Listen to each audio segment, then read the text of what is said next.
नमस्कार दोस्तों। मैं एक शर्मी चंद्रशेखर उगले आपका अपने शेयर मार्केट यूट्यूब चैनल में स्वागत करता हूं। हम देखेंगे निफ्टी और बैंक निफ्टी का एनालिसिस। आज भी मैंने कोई ट्रेड नहीं किया और कल भी नहीं करूंगा, क्योंकि कल है बजट। कल बजट का अनाउंसमेंट रहेगा। कौन सा उस बजट में फाइनेंस मिनिस्टर जो अनाउंसमेंट करेगी उसमें उस पॉलिसी का किस सेक्टर पे क्या इफेक्ट पड़ेगा, पॉजिटिव या नेगेटिव, ये तो मैं समझ नहीं सकता। इतना मुझे समझ नहीं है। तो मैं कल इसलिए कोई इन्वेस्टमेंट भी नहीं करूंगा और ना कोई ट्रेड करूंगा, क्योंकि कल जो मार्केट है वो वोलेटाइल रहेगा। मतलब कभी अप जाएगा, कभी डाउन जाएगा। वोलेटिलिटी के साथ साथ उसका गामा भी बहुत हाई रहेगा। तो हो सकता है आप सोचते रहोगे कि यार यहाँ एंट्री करता तो प्रॉफिट मिलता, यहाँ एंट्री करता तो मेरे पैसे दुगने हो जाते। लेकिन ऐसा है कि अगर आपके अगेंस्ट गया तो आपको रिकवर करना बहुत मुश्किल हो जाएगा। इससे अच्छा है मार्केट से दूर रहो। आज जो कैंडल्स बनी है, आज देखोगे तो रिलायंस और विप्रो ने मार्केट पे बहुत ज्यादा प्रेशर रखा। रिलायंस भी 3.5-4% गिरावट है, और विप्रो ने तो रिकॉर्ड तोड़ ब्रेक डाउन दिया है। बिल्कुल ना 9.5% कुछ वो निगेटिव क्लोजिंग दी है, क्योंकि उसका रेवेन्यू जो है वो कम हुआ है। प्रॉफिट भी अनुमान से बहुत ज्यादा कम हुआ है। इस वजह से अब जो डेली की कैंडल यहाँ देखोगे तो स्टार कैंडल बनी है। हमेशा बाइंग और से बायर्स और सेलर्स के नजरिए से कैंडल्स को हमने देखना है। तो ये जो कैंडल है ये है बायर और सेलर्स का इक्वल फोर्स, इसको बोलते हैं स्टार कैंडल। अब जो ये मैंने पैटर्न बताया था, ये पैटर्न बना है डार्क क्लाउड कवर में, इससे पहले भी बताया था। और जो वीकली पैटर्न बना था वो था शूटिंग स्टार निफ्टी में। तो अब इस जो असेंडिंग ट्रेंड लाइन है, इसका अगर सपोर्ट लेता है तो बेटर, वरना पता नहीं कल के बजट का मार्केट पे क्या असर पड़ेगा।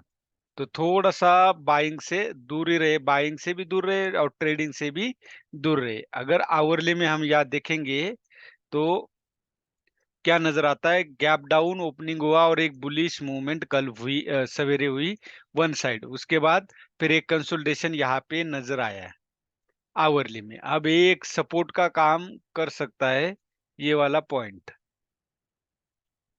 कौन सा? 24,360। ये एक सपोर्ट का काम कर सकता है।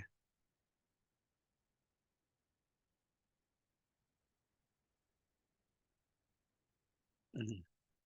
ये अगर ब्रेक होता है तो मुझे लगता है डाउन साइड मूवमेंट आ सकती है। लेकिन कल जहां तक मेरा एक्सपीरियंस है, कोई भी पैटर्न फॉलो नहीं होगा। जैसे जैसे अनाउंसमेंट चलती रहेगी उसी तरह से मार्केट अप और डाउन चलता रहेगा। इसलिए मैं कल के बारे में कुछ भी नहीं बोलूंगा कि यहाँ इसके ऊपर बाय कीजिए, इसके ऊपर सेल कीजिए। No trade is the best trade, यही फॉर्मूला कल अपनाना और दूर रहना।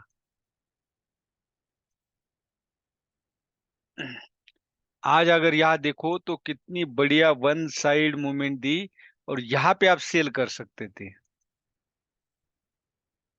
कहाँ पे? ये था, ये देखो। आप पॉइंट कम पकड़ो, सभी लोग कम ही पॉइंट पकड़ते, बहुत ज्यादा पॉइंट नहीं पकड़ते। लेकिन क्या जिसको बोलते श्योर शॉट, तो वो यहाँ पे था इस कैंडल के नीचे। बिल्कुल ही बढ़िया सा यहाँ पे आपको थोड़ी सी पॉइंट मिलते, लेकिन श्योर थे। स्टॉप लॉस छोटा और बढ़िया मूवमेंट यहाँ पे नीचे मिलती। अगर आप इसके नीचे सेल करते, आपका स्टॉप लॉस ये होता और हो सकता है यहाँ से वापस भी हो जाता। लेकिन ये क्या था, ये यहाँ से यम पैटर्न था। यम पैटर्न भी मैं आपको दिखा देता हूँ। ये यम पैटर्न था, ये इस तरह, और फिर ये आया डाउन हुआ, ये पुल बैक दिया, फिर नीचे आया, इसके नीचे हमने सेल करना था। ये हो गया निफ्टी का एनालिसिस। अब बैंक निफ्टी का भी सेम स्टार कैंडल है। बायर सेलर्स का तकरीबन इक्वल फोर्स है, और ये भी एक वेज बनते हुए नजर आ रहा है। आवरली में देखोगे तो आपको और क्लियर हो जाएगा। यहाँ पे भी देख सकते हो सकता है ये चाइनल चाइनल सॉरी वेज बोल रहा हूँ, एक चाइनल है। अब जो सपोर्ट बनेगा वो 51,750 का सपोर्ट है। अब देखते हैं कल क्या होता है। मैंने तो पहले आपको समझा दिया, no trade is the best trade. अब हम 5 मिनट में देखेंगे कि हमारा बैंक निफ्टी में क्या ट्रेड बन रहा था तो कहाँ पे बन रहा था? अब यहाँ पे एक ट्रेड बन रहा था, क्यों? क्योंकि ये इंगल ट्रे पैटर्न था। ये बड़ी कैंडल, इसको मदर कैंडल बोलेंगे, ये छोटी बेबी कैंडल, इसके ऊपर बाय और इस कैंडल के नीचे स्टॉप लॉस, या तो ये रेड वाले एक्चुअली लगाना चाहिए इस कैंडल के नीचे स्टॉप लॉस, तो भी आपको एक अच्छी मूवमेंट यहाँ मिलती। उसके बाद आपको कहीं भी ट्रेड नहीं था, यहाँ पे एक रिस्क ले सकते थे आप। क्यों? क्योंकि ये देखो, ये पूरा सेलर्स एरिया था, तो इसके नीचे सेल कर सकते थे और एक स्टॉप लॉस। अब नीचे करने, यहाँ पे सेल करने के पीछे लॉजिक क्यों? ब्रेकआउट के बाद भी क्यों सेल करोगे? तो ये एक मूवमेंट देने के बाद प्रॉफिट बुकिंग होगी, या ऑलरेडी सेलर्स एक्टिव हुए थे तो एक साइकोलॉजी होती है कि दोबारा सेलर्स एक्टिव होंगे और मार्केट यहाँ से नीचे आ जाता, बस यही है। और अब आपके लिए एक और विप्रो का बताता हूँ। बैंक निफ्टी का एनालिसिस हो गया। विप्रो, विप्रो में देखो कितना बड़ा फॉल आया है। मैंने जो टारगेट दिया था, फर्स्ट टारगेट जो 582 का, ये भी अचीव हो चुका था और वही से मार्केट रिवर्स हुआ है रेवेन्यू की वजह से। अब अगर ये स्टॉक 480 के आसपास आता है तो आप दोबारा बाय कर सकते हैं। अब सेकंड, एचडीएफसी बैंक। अब एचडीएफसी बैंक में आप यहाँ देखोगे, ये ये एनालिसिस है। ये जो ट्रेंड लाइन है इसको ब्रेक किया, बहुत बड़ा शूटिंग स्टार दिया। हो सकता है ये पुल बैक हो, तो ये रिटेस्ट करने आया हो, तो आप इसके ऊपर बाय कर सकते हो, इस कैंडल के ऊपर 1630 के ऊपर। लेकिन कल के लिए थोड़ा सा इंतजार करना चाहिए और आपका स्टॉप लॉस जो होगा वो होगा 1600 रुपए का। अब स्टॉप लॉस चेंज, करेक्शन हुआ है तो स्टॉप लॉस चेंज।